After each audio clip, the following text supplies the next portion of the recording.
Hi hello ನಮಸ್ತೆ welcome back to Pavitra YouTube channel. ನಾನು ನಿಮ್ಮ ಪ್ರೀತಿಯ ಪವಿತ್ರ.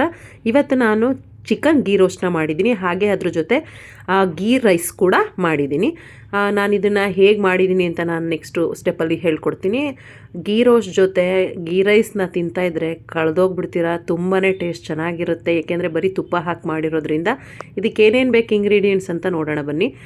2 ಸ್ಪೂನ್ ಆಗೋಷ್ಟು ಕೊತ್ತಂಬರಿ ಬೀಜ, 1 ಸ್ಪೂನ್ ಜೀರಿಗೆ, 1 ಸ್ಪೂನ್ ಸೋಂಪು, 1 ಗಡ್ಡೆ ಆಗೋಷ್ಟು ಬೆಳ್ಳುಳ್ಳಿ, ಹಾಗೆಯೇ ಶುಂಠಿ, ಒಂದು 10 ಬ್ಯಾಡಗಿ ಮೆಣಸಿನ್ಕಾಯಿ ತೊಗೊಂಡಿದ್ದೀನಿ, ಕರಿಬೇವಿನ ಸೊಪ್ಪು, ನಿಂಬೆಹಣ್ಣಿನ ರಸ, ಹಾಗೆಯೇ ಚಿಕನ್ನ ಮ್ಯಾರಿನೇಟ್ ಮಾಡೋಕ್ಕೋಸ್ಕರ ಕಸೂರಿ ಮೇಥಿ, ಹಳದಿ ಪೌಡ್ರು, ಸಾಲ್ಟು ಮತ್ತು ಖಾರದ ಪುಡಿಯನ್ನು ತೊಗೊಂಡಿದ್ದೀನಿ. ಇಷ್ಟು ಇಂಗ್ರೀಡಿಯೆಂಟ್ಸು ಇದಕ್ಕೆ ಬೇಕಾಗುತ್ತೆ.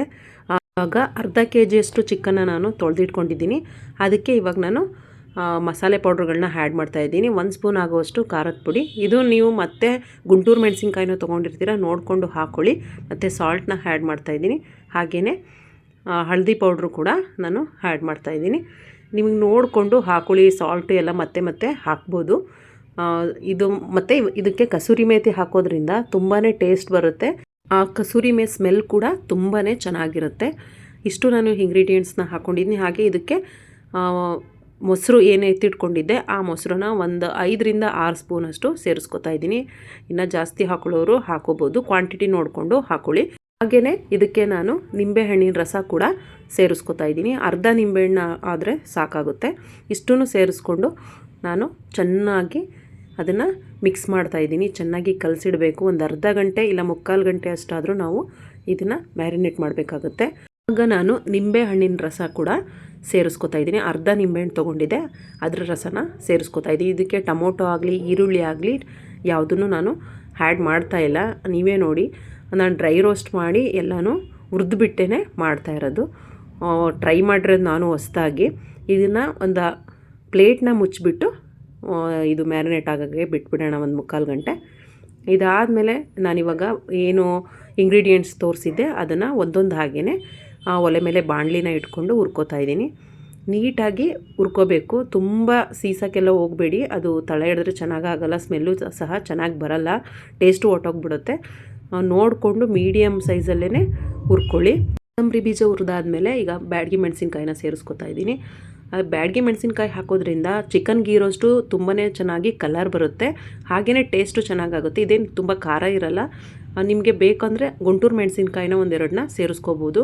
ನಮ್ಮ ಮಕ್ಕಳು ಮನೇಲಿ ತಿನ್ನಲ್ಲ ಅಂದ್ಬಿಟ್ಟು ನಾನು ಅದನ್ನು ಗುಂಟೂರು ಮೆಣಸಿನ್ಕಾಯಿನ ಹಾಕೋತಾ ಇಲ್ಲ, ಬರೀ ಖಾರದ ಪುಡಿ ಖಾರದ ಪುಡಿ ಮಾತ್ರನ ಹಾಕ್ಕೊಂಡಿದ್ದೀನಿ. ಇವಾಗ ಬೆಳ್ಳುಳ್ಳಿ, ಕರಿಬೇವಿನ ಸೊಪ್ಪು, ಸೋಂಪು, ಜೀರಿಗೆ, ಮೆಣಸು, ನಾನು ಇಂಗ್ರೀಡಿಯೆಂಟ್ಸ್ ತೋರಿಸಿದೆ ಅಷ್ಟೂ ಮೀಡಿಯಮ್ ಫ್ಲೇಮ್ನಲ್ಲೇ ಹುರ್ಕೊಳ್ಳಿ. ಜಾಸ್ತಿ ಉರಿ ಕೊಡೋಕೆ ಹೋಗಬಾರ್ದು ಇದಕ್ಕೆ. ಇವಾಗ ನೀಟಾಗಿ ಎಲ್ಲ ಹಾಕಿದೆ, ನೋಡ್ತಾ ಇರ್ಬೋದು ಎಷ್ಟು ಚೆನ್ನಾಗಿ ಸ್ಮೆಲ್ ಬರ್ತಾಯಿದೆ. ತುಂಬಾ ಚೆನ್ನಾಗಿ ಸ್ಮೆಲ್ ಬರ್ತಾಯಿದೆ. ಇದು ಎಲ್ಲ ರೋಸ್ಟ್ ಆಗಿದೆ ನೀಟಾಗಿ. ಇಷ್ಟೂ ಇವಾಗ ನಾನು ಎತ್ತಿಡ್ಕೊಂಡು ತಣ್ಣಗಾಗಬೇಕು. ಇದು ಸ್ವಲ್ಪ ತಣ್ಣಗಾದಮೇಲೆ ಜಾರ್ಗೆ ಹಾಕಿಬಿಟ್ಟು ತರಿ ಥರ ರುಬ್ಕೋಬೇಕು. ಫೈನ್ ಪೇಸ್ಟ್ ನೀರು ಹಾಕಬಾರ್ದು. ಫಸ್ಟು ತರಿ ಥರ ರುಬ್ಕೊಂಡು ಆಮೇಲೆ ನಾವು ನೀರು ಹಾಕಿ ಚೆನ್ನಾಗಿ ಪೇಸ್ಟ್ ಮಾಡ್ಕೋಬೇಕಾಗುತ್ತೆ. ಈಗ ನೋಡ್ಬೋದು ನಾನು ಮಿಕ್ಸಿ ಜಾರ್ಗೆ ಹಾಕೋತಾ ಇದ್ದೀನಿ. ಇದಕ್ಕೆ ನಾನು ಯಾವುದೇ ತೆಂಗಿನಕಾಯಿ ಆಗಲಿ, ಈರುಳ್ಳಿ ಆಗಲಿ, ಹಾಗೆಯೇ ಟೊಮೊಟೊ ಆಗಲಿ ನಾನು ಸೇರಿಸ್ತಾ ಇಲ್ಲ. ಬರೀ ಇದೇ ಏನು ಡ್ರೈ ರೋಸ್ಟು ನಿಮಗೆ ತೋರಿಸಿದ್ದೆ ಇದನ್ನು ಮಾತ್ರ. ಈ ಥರ ತರಿ ಇರಬೇಕು. ಫಸ್ಟು ನೀಟಾಗಿ ಪುಡಿ ಮಾಡ್ಕೊಳ್ಳಿ ಮಿಕ್ಸಿನಲ್ಲಿ. ಅದಾದಮೇಲೆ ನೆಕ್ಸ್ಟು ನೀರು ಹಾಕಿಬಿಟ್ಟು ಚೆನ್ನಾಗಿ ಪೇಸ್ಟ್ ಮಾಡ್ಕೊಳ್ಳಿ. ಆವಾಗಷ್ಟೇ ಟೇಸ್ಟ್ ಚೆನ್ನಾಗಿ ಬರುತ್ತೆ. ಇವಾಗ ನಾನು ಒಲೆ ಮೇಲೆ ಒಂದು 5ರಿಂದ 6 ಟೇಬಲ್ ಸ್ಪೂನಷ್ಟು ತುಪ್ಪನ ಹಾಕಿದ್ದೀನಿ. ಇದಕ್ಕೆ ಯಾವುದೇ ಎಣ್ಣೆ ಸೇರಿಸ್ತಾ ಇಲ್ಲ, ಗೀ ರೋಸ್ಟ್ ಆಗಿರೋದ್ರಿಂದ ತುಪ್ಪ ಮಾತ್ರ ಹಾಕಿದ್ದೀನಿ. ಹಾಗೆಯೇ ಏನು ನೆನೆಸಿಟ್ಕೊಂಡಿದ್ದೆ ಆ ಮಸಾಲೆನ ಚಿಕನ್ನ ನಾನು ಇದಕ್ಕೆ ಹಾಕ್ತಾಯಿದ್ದೀನಿ. ನೀವು ಸ್ಪೈಸಸ್ಸು ಕೂಡ ಒಗ್ಗರಣೆಗೆ ಹಾಕ್ಬೋದು. ನಾನು ಹಾಕ್ತಾಯಿಲ್ಲ, ಏಕೆ ಅಂತ ಅಂದರೆ ನಾನು ಆಲ್ರೆಡಿ ಕಸೂರಿ ಮೇಥಿನ ಆ್ಯಡ್ ಮಾಡಿದ್ದೀನಿ. ಅದು ಅರೋಮನು ತುಂಬ ಚೆನ್ನಾಗಿ ಬರುತ್ತೆ, ಟೇಸ್ಟು ಚೆನ್ನಾಗಿರುತ್ತೆ. ನೀವು ಬೇಕಾದರೆ ಸ್ಪೈಸಸ್ನ ಒಗ್ಗರಣೆಗೆ ಹಾಕೋಬೋದು. ಇವಾಗ ಎಲ್ಲನೂ ಚೆನ್ನಾಗಿ ಚಿಕನ್ನ ಮಿಕ್ಸ್ ಮಾಡ್ಕೋತಾ ಇದ್ದೀನಿ. ಏನು ತುಪ್ಪ ಹಾಕಿದೆ ಅದೆಲ್ಲ ನೀಟಾಗಿ ಬಿಡ್ಕೋಬೇಕು. ಅಲ್ಲಿವರೆಗೂ ಚೆನ್ನಾಗಿ ರೋಸ್ಟ್ ಮಾಡಬೇಕು. ನೋಡ್ತಾ ಇದ್ದೀರಾ, ಅಲ್ಲಿ ಆಲ್ರೆಡಿ ನೀರು ಬಿಡ್ತಾ ಇದೆ, ಸೈಡಲ್ಲೆಲ್ಲ ಕಾಣಿಸ್ತಾ ಇದೆ ನಿಮಗೆ. ಇದಕ್ಕೆ ಎಣ್ಣೆ ಆ್ಯಡ್ ಮಾಡಿದ್ರೆ ಚೆನ್ನಾಗಾಗಲ್ಲ. ಈಗ ಚಿಕನ್ ಗೀ ರೋಸ್ಟ್ ಅಂದ್ಬಿಟ್ಟು ತುಪ್ಪದಲ್ಲೇ ಮಾಡಬೇಕಾಗತ್ತೆ. ಇವಾಗ ನಾನು ನೀಟಾಗಿ ಅದನ್ನು ಮಿಕ್ಸ್ ಮಾಡ್ಕೋತಾ ಇದ್ದೀನಿ. ಮಿಕ್ಸ್ ಮಾಡ್ಕೊಂಡು ಒಂದೊಂದು 5 ನಿಮಿಷ ಇದನ್ನು ನಾವು ಮುಚ್ಚಿಡಬೇಕು. ಯಾವುದೇ ನೀರು ಹಾಕಬಾರ್ದು ಇವಾಗ ಸದ್ಯಕ್ಕೆ, ಯಾಕೆಂದರೆ ಮಸಾಲೆ ಎಲ್ಲ ಚೆನ್ನಾಗಿ ತುಪ್ಪದಲ್ಲಿ ಬೇಯಬೇಕು. ಸೊ ಹಾಗಾಗಿ ನಾನು ಯಾವುದೇ ನೀರನ್ನ ಹ್ಯಾಡ್ ಮಾಡ್ತಾ ಇಲ್ಲ. ಹಾಗೇ ಚಿಕನ್ನು ಇವಾಗ ಮುಚ್ಚಿಟ್ಟಿದ್ವಲ್ಲ ಹಾಗೇ ಚೆನ್ನಾಗಿ ಚಿಕನ್ನು ಬೆಂದು ನೀರು ಬಿಟ್ಕೊಳ್ಳುತ್ತೆ. ಈಗ ನೋಡ್ಬೋದು ನಾನು ತೆಗೆದಿದ್ದೀನಿ. ಮತ್ತೆ ನಾನು ಅದನ್ನು ಮಿಕ್ಸ್ ಮಾಡ್ಕೊತಾ ಇದ್ದೀನಿ, ಇಲ್ಲಾಂದರೆ ತಳ ಹಿಡಿದ್ಬಿಡುತ್ತೆ. ಒಂದು 5 ನಿಮಿಷಕ್ಕೂ ಸ್ವಲ್ಪ ಈ ಥರ ತೆಗೆದು ಮಿಕ್ಸ್ ಮಾಡ್ಕೊಳ್ಳಿ. ಅದು ನೀರು ಚೆನ್ನಾಗಿ ಬಿಡಬೇಕು, ಅವಾಗೇ ಟೇಸ್ಟ್ ಚೆನ್ನಾಗಿ ಬರುತ್ತೆ. ಇವಾಗ ಇಷ್ಟು ತುಪ್ಪದ ಜೊತೆ ಚಿಕನ್ನು ಚೆನ್ನಾಗಿ ಬೆಂದಿದೆ, ನಿಮ್ಗೆ ಕಾಣಿಸ್ತಾ ಇದೆ, ನೋಡ್ತಾ ಇರ್ಬೋದು. ಕುದೀತಾ ಇದೆ. ನಾನು ಯಾವುದೇ ನೀರನ್ನ ಸೇರಿಸಿಲ್ಲ. ಇದಕ್ಕೆ ಸ್ವಲ್ಪ ಉಪ್ಪನ್ನ ಹಾಕಿದ್ದೀನಿ. ನಾನು ಮುಂಚೆನೇ ಮ್ಯಾರಿನೇಟ್ ಮಾಡಬೇಕಾದ್ರೇ ಸಾಲ್ಟ್ ಹಾಕ್ಕೊಂಡಿದ್ದೀನಿ, ನೋಡಿಕೊಂಡು ಹಾಕ್ಕೊಳ್ಳಿ. ರುಚಿಗೆ ತಕ್ಕಷ್ಟು ಉಪ್ಪನ್ನ ಹಾಕ್ಕೊಡಿ. ನೆಕ್ಸ್ಟು ನಾನು ಇದಕ್ಕೆ ಸ್ವಲ್ಪ ಖಾರ ಪುಡಿನೂ ಕೂಡ ಸೇರಿಸ್ತಾ ಇದ್ದೀನಿ. ಏನಕ್ಕೆ ಅಂದರೆ ಸ್ವಲ್ಪ ಖಾರ ಕಡಿಮೆ ಅನ್ನಿಸ್ತು ನನಗೆ. ಅದಕ್ಕೆ ಒಂದು ಅರ್ಧ ಸ್ಪೂನಷ್ಟು ಮಾತ್ರ ನಾನು ಖಾರದ ಪುಡಿನ ಹಾಕ್ಕೊಂಡಿದ್ದೀನಿ. ನಾನು ಫಸ್ಟೇ 1 ಸ್ಪೂನ್ ಆಗೋಷ್ಟು ಮ್ಯಾರಿನೇಟ್ ಮಾಡಬೇಕಾದ್ರೆ ಖಾರದ ಪುಡಿ ಹಾಕ್ಕೊಂಡಿದ್ದೆ. ಮಕ್ಕಳು ತಿನ್ನೋದ್ರಿಂದ ನಾವು ನೋಡಿಕೊಂಡು ಹಾಕೋತಾ ಇದ್ದೀನಿ. ನಿಮಗೆ ಖಾರ ಬೇಕು, ಖಾರ ತಿನ್ನೋರು ಹಾಕೋಬೋದು ನೀವು.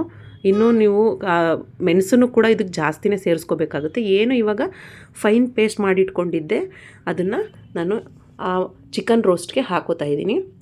ಈ ಕಲ್ಲರ್ ನೋಡಿ ಎಷ್ಟು ಚೆನ್ನಾಗಿ ಕಾಣಿಸ್ತಿದೆ ಅಂತ. ಗುಂಟೂರು ಮೆಣಸಿನ್ಕಾಯಿ ಆಗಿರೋದ್ರಿಂದ ಅದು ಕಲ್ಲರು ಮತ್ತು ನೋಡೋಕ್ಕೂ ಸಹ ತುಂಬ ಚೆನ್ನಾಗಿರುತ್ತೆ, ಕಲ್ಲರು ಕೂಡ ಬರುತ್ತೆ. ಎಲ್ಲನೂ ನಾನು ಚೆನ್ನಾಗಿ ಮಿಕ್ಸ್ ಮಾಡ್ಕೋತಾ ಇದ್ದೀನಿ. ನಾನು ಜಾಸ್ತಿ ಇದಕ್ಕೆ ನೀರು ಹಾಕೋಕ್ಕೆ ಹೋಗಿಲ್ಲ, ಅದರಲ್ಲೇ ಚಿಕನ್ನು ಚೆನ್ನಾಗಿ ಬೇಯುತ್ತೆ.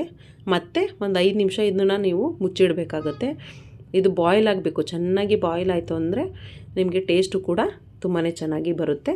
5 ನಿಮಿಷಕ್ಕೊಂದ್ಸಲ ಈ ಥರ ತಿರುಗಿಸ್ಕೋತಾನೇ ಇರಬೇಕು. ಇವಾಗ ನಾನು ಮತ್ತೆ ಲಿಡ್ನ ಕ್ಲೋಸ್ ಮಾಡಿದ್ದೀನಿ. ಇವಾಗ ಮತ್ತೆ ಓಪನ್ ಮಾಡಿದೆ. ಈಗ ನೋಡ್ತಾ ಇರ್ಬೋದು ಎಣ್ಣೆ ಎಲ್ಲ ಎಷ್ಟು ಚೆನ್ನಾಗಿ ಬಿಟ್ಕೊಂಡಿದೆ ಮೇಲ್ಗಡೆ ಎಲ್ಲ, ತುಪ್ಪ ಎಲ್ಲ ಚೆನ್ನಾಗಿ ಬಿಟ್ಕೊಂಡಿದೆ. ಇವಾಗ ಆಲ್ರೆಡಿ ಚಿಕನ್ನು ಬೆಂದೇನೆ ಇಷ್ಟೆಲ್ಲ ನೀಟಾಗಿ ತುಪ್ಪ ಮೇಲೆಲ್ಲ ಬಂದಿದೆ. ಇವಾಗ ಆಲ್ಮೋಸ್ಟು ಚಿಕನ್ ಗೀ ರೋಸ್ಟ್ ರೆಡಿಯಾಗಿದೆ, ನೋಡ್ತಾ ಇರ್ಬೋದು. ಇವಾಗ ನಾನು ಲಾಸ್ಟಲ್ಲಿ ಸ್ವಲ್ಪ ಕರ್ಬೇವಿನ ಸೊಪ್ಪನ್ನ ಸೇರಿಸ್ಕೊತಾ ಇದ್ದೀನಿ. ಲಾಸ್ಟಲ್ಲಿ ಕರ್ಬೇವಿನ ಸೊಪ್ಪು ಹಾಕೋದ್ರಿಂದ ಗಾರ್ನಿಷ್ ಮಾಡೋಕೆ ಹಾಕಿರೋದು ತುಂಬಾ ಚೆನ್ನಾಗಿ ಕಾಣಿಸುತ್ತೆ. ಹಾಗೆಯೇ ಕಣ್ಣಿಗೂ ಒಳ್ಳೆಯದು ಕರ್ಬೇವಿನ ಸೊಪ್ಪು, ಕೂದಲಿಗೂ ಒಳ್ಳೆಯದು, ಆರೋಗ್ಯಕ್ಕೂ ಕೂಡ ಒಳ್ಳೆಯದು. ಹಾಗೆಯೇ 2 ಬೆಳ್ಳುಳ್ಳಿನ ನಾನು ಕ್ರಷ್ ಮಾಡಿ ಹಾಕ್ಕೊಂಡಿದ್ದೀನಿ, ಪೂರ್ತಿ ಮ್ಯಾಶ್ ಮಾಡಿಲ್ಲ, ಹಾಗೆ ಕ್ರಷ್ ಮಾಡಿ ಹಾಕ್ಕೊಂಡಿದ್ದೀನಿ, ಟೇಸ್ಟ್ ಚೆನ್ನಾಗಿರುತ್ತೆ. ಲಾಸ್ಟಲ್ಲಿ ಕೊತ್ತಂಬರಿ ಕೂಡ ನಾನು ಸೇರಿಸ್ಕೊಂಡಿದ್ದೀನಿ. ಎಲ್ಲನೂ ಮಿಕ್ಸ್ ಮಾಡಿಬಿಟ್ಟು ಗೀ ರೈಸ್ ಜೊತೆಗೆ ಗೀ ರೋಸ್ಟ್ ರೆಡಿಯಾಗಿದೆ.